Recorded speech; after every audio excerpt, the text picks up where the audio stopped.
938 by 5 in a long division method.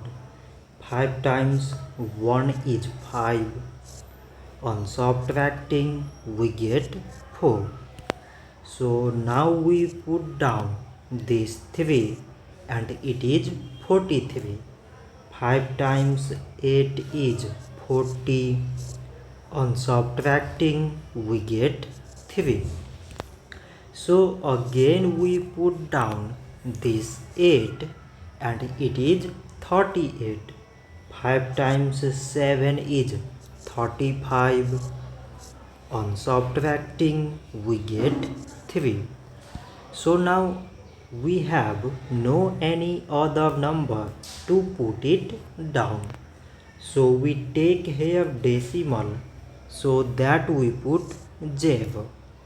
So it is 30 and 5 times 6 is 30. On subtracting we get 0.